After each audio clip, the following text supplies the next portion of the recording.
Hello everyone, myself Uma KR. I am from Maharaja Institute of Technology, Mysore. In this session, I will explain about levels of communication. First, let us know what is a communication. A communication is a process of expressing ideas and feelings of a given people in a information way. Communication is a transmission of information from person to person or a group of person or individual is called communication.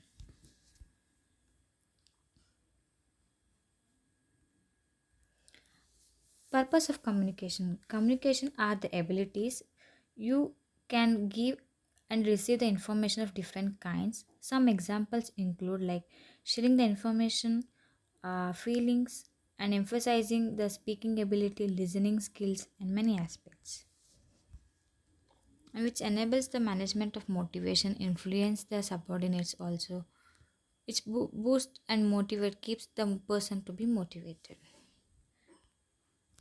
Next, advantages of communication: successful completion of work, which reduce the cost minimization, which helps to the plan, shares ideas, suggestion and complaints, implements the decision in time, where the decision will be made quick and fast and efficient way. Disadvantages are poor planning leads to mislead of communication, poorly words of messages, semantic problems, status difference between sender and receiver, unqualified assumptions can be arise sometimes.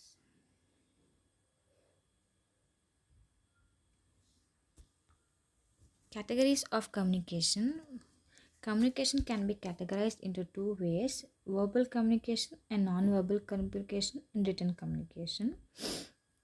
In which a verbal communication means listening to a person, understanding their meaning, like two-way communication. Written communication in which a person can write a message or anything can be shared with a written pattern. Non-verbal communication means in which observe things of inferior meanings and etc.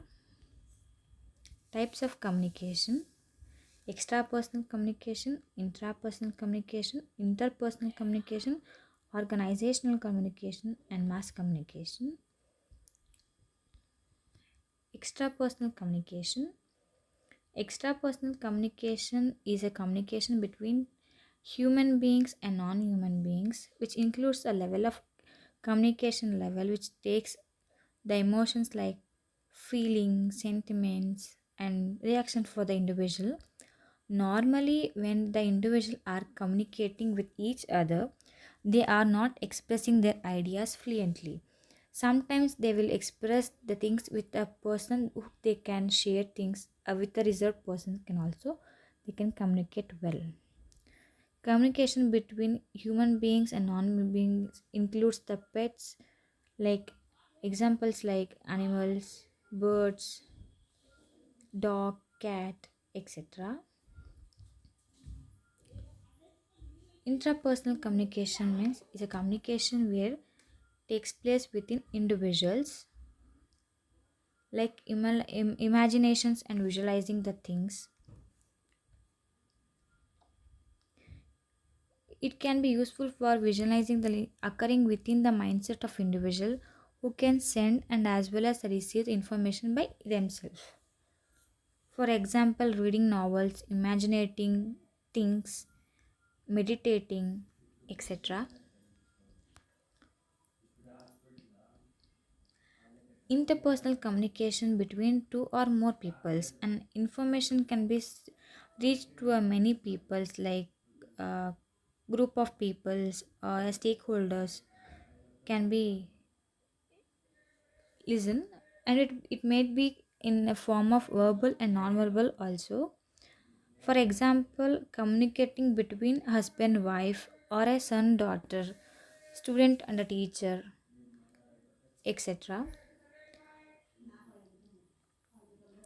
Organizational communication means communication includes formal and informal way where communication takes place with face to face. Organization communication refers to individuals or a group of peoples or an subordinate or an hierarchy of a structure where the organization may talk with their employees or the co-workers, and different peoples may include in this. For example, communication between manager and an employee or a boss with an office worker. Mass communication.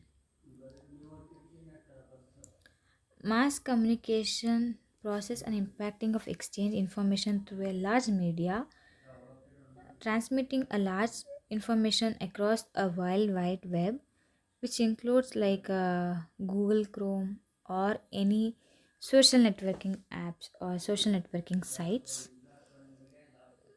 where they can share the information through the website, through a media like newspapers, magazine, through providing the information like posting the advertisements on social media sites. Many things can be done. Conclusion: communication may break down as a result of communication barriers that may be attributed to the sender or a receiver, and it is an effective communication requires familiarity with the barriers, choosing the right channel for communicating. It is also important because choosing the wrong communication may mislead sometimes. Thank you for this session.